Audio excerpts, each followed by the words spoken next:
On May 1st, two senators in a quiet committee room broke a deadlock that had held the most consequential crypto bill in American history hostage for the better part of 9 months. Within 72 hours, Bitcoin tore through $80,000 for the first time since February.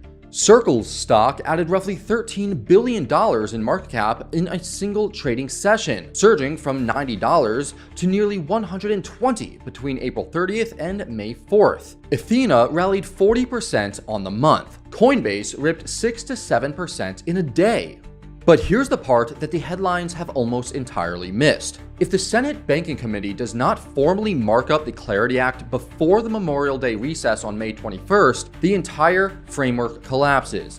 Midterms swallow the calendar, and comprehensive crypto market structure legislation is reportedly pushed out as far back as 2030. So today, we'll walk through what the Tillis-Also-Brooks compromise actually changed, why JPMorgan and the banking lobby are spending tens of millions trying to bury this, and how to position into the most loaded 14-day legislative window crypto has ever faced. My name is Lewis, and you're watching The Coin Bureau. Now, before we get into the catalysts, you need a quick map of the terrain, because the Clarity Act is not one bill doing one thing.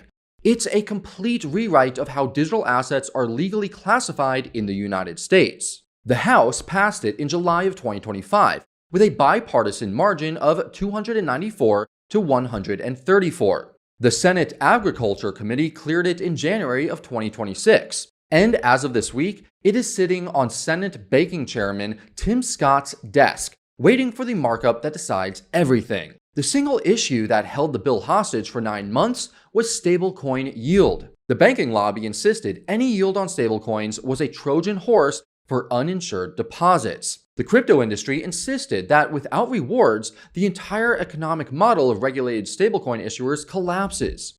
Neither side would move. And this brings us directly to the compromise that finally cracked it open. On May 1st, Republican Senator Thom Tillis of North Carolina and Democratic Senator Angela Also-Brooks of Maryland released the language for Section 404. The framework is surgical.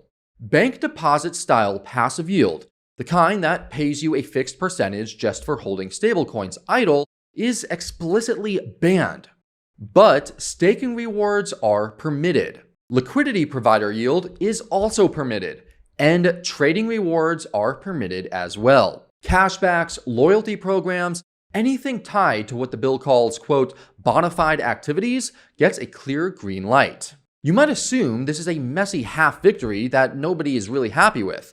However, that assumption ignores how the activity-based carve-out actually maps onto the business models of the companies positioned to benefit. Coinbase pays roughly 3.5% on USDC through platform engagement. That income line was approximately $1.35 billion last year, around 20% of Coinbase's net revenue. Under the compromise, it survives intact. Brian Armstrong's response on the day the language dropped was a single phrase, quoted publicly, "Mark it up." Circle's chief strategy officer Dante Disparte endorsed the deal without qualification. And Athena, whose entire USDE synthetic dollar generates yield through derivatives funding rates rather than passive deposits, is the cleanest beneficiary of all.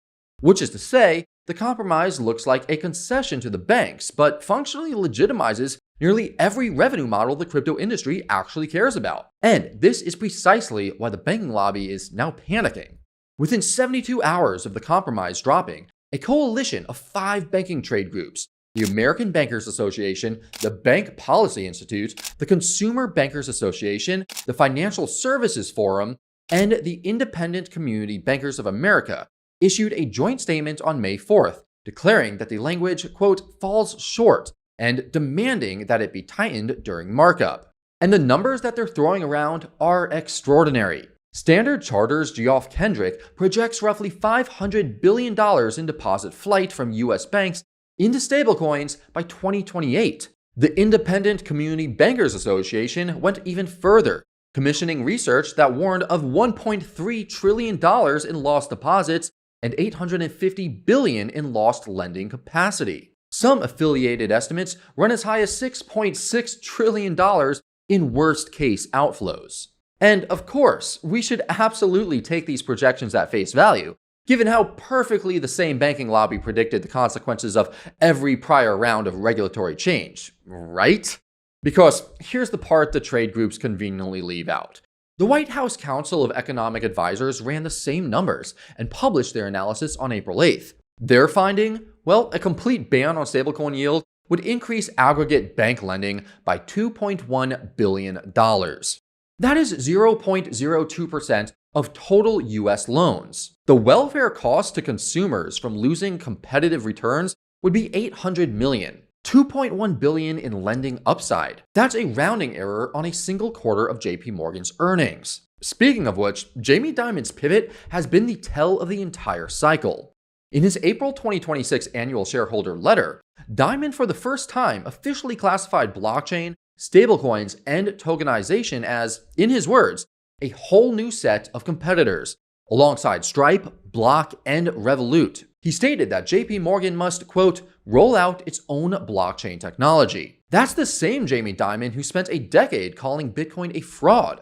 JPMorgan's internal blockchain unit, Connexus, is now deploying tokenized deposit products on Coinbase's Base network and on the private Canton network for institutional settlement. The world's most profitable bank is simultaneously building the rails it claims will destroy banking, while funding the lobby trying to make those rails illegal for everyone else. Genuinely, that is not the behavior of a company that's confident. That is the behavior of a company that's scared. Right, if you're looking to trade these latest market moves, whether that's crypto or traditional assets like gold and commodities, then BitGet is definitely worth a look. They've just rolled out their TradFi trading platform, which lets you trade assets like gold and other commodities directly using USDT, so you don't need to jump between platforms.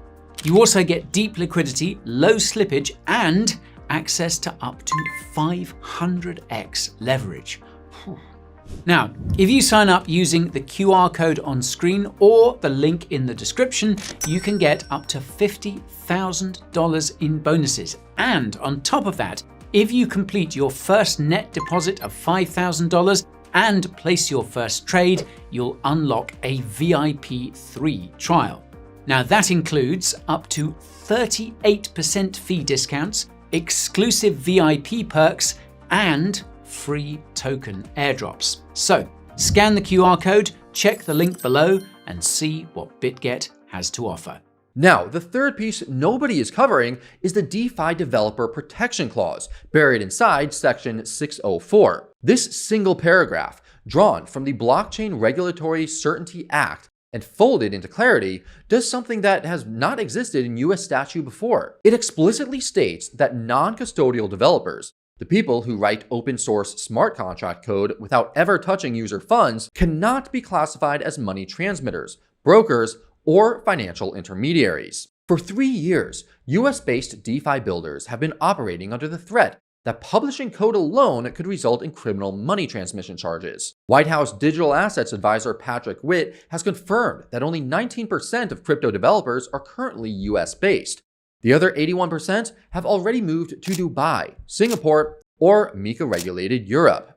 Section 604 is the clause designed to reverse that brain drain. Senator Cynthia Lummis has called it the strongest protection for DeFi and developers ever enacted. Jake Chervinsky has described non-custodial developer protection as, in his words, non-negotiable for DeFi. The honest truth is that this single paragraph, more than even the stablecoin compromise, is the provision that determines whether the next decade of crypto building happens in San Francisco or in Singapore. Which brings us to the May 21st cliff and the whip count that decides everything. Polymarket odds for Clarity passing have surged from roughly 46% before the compromise, somewhere between 64 and 70% as of this week. Galaxy Digital's Alex Thorne is more cautious, putting the real odds at 50-50 given the 60-vote Senate threshold. Chairman Tim Scott is reportedly pushing for unified Republican support, all 13 of 13 committee votes. The notable holdout is Senator John Kennedy of Louisiana, whose frustrations are reportedly tied to unrelated housing legislation creating leverage. Senator Bernie Moreno has issued a public end of May ultimatum. Brad Garlinghouse has called May 21st the hard ceiling, And Treasury Secretary Scott Bessent has warned publicly that failure drives crypto capital to Dubai and to Singapore. The signals to watch over the next 14 days are specific. A formal markup date calendared by Scott in the week of May 11th is the primary bullish catalyst. Kennedy publicly endorsing or stepping aside is the second. If the American Bankers Association escalates to direct senator by senator floor lobbying, well, that's your bear signal. And if poly market drops below 50%, well, the trade is essentially over.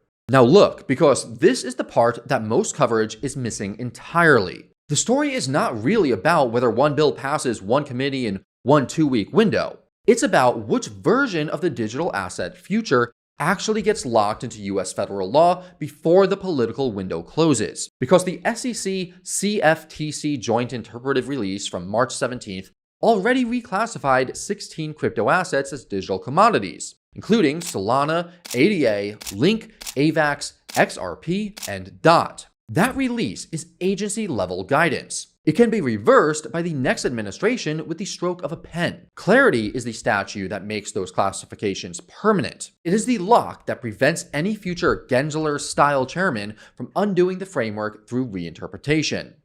This is not really about Bitcoin's price action this week. It is not really about Circle's 128% rally over the past 90 days. It is about whether the United States captures the next decade of programmable finance, or whether the entire industry redomiciles offshore while JPMorgan's tokenized deposits becomes the only legal on-ramp left standing. And of course, the banking lobby would prefer the second outcome. That is precisely why they have reportedly spent somewhere in the range of $56 million on this fight. For you, the practical implications are specific. Circle's 128% 90-day run has priced in significant clarity optimism already. If markup gets formally calendared, the Bernstein $190 price target on Circle implies roughly 65% additional upside from the current 115.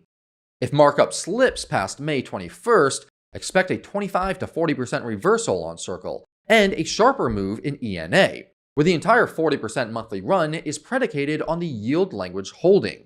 Coinbase is more diversified and more resilient in either scenario. Bitcoin has institutional ETF flows providing a floor, with $630 million of inflows on May 1st alone. The contrarian play, if you believe that the bill will stall, is regional banks via KRE, which would catch a relief rally as the deposit flight narrative fades. Position sizing matters more than usual when binary legislative catalysts compress into a 14-day window. So that is where we stand. The compromise exists. The votes are reportedly there. The framework is the policy. But Washington does have a habit of fumbling at the goal line. And the difference between clarity passing in 2026 and clarity passing in 2030 is not just a delay. It is a difference between US-based building and a permanent offshore migration of the entire industry. So, will the Senate Banking Committee mark up the bill before May 21st and lock in the most consequential crypto framework in American history? Or will the banking lobby successfully run out the clock and push comprehensive market structure legislation past the midterms into the next presidential cycle? Let me know exactly where you stand in the comments down below. And if you want to understand exactly how the Genius Act stablecoin framework signed last July sets the foundation that Clarity is now trying to complete, well, then you should definitely check out our full deep dive on that legislation right over here. Thank you all so much for watching, and I'll see you again very soon. This is Lewis, signing off.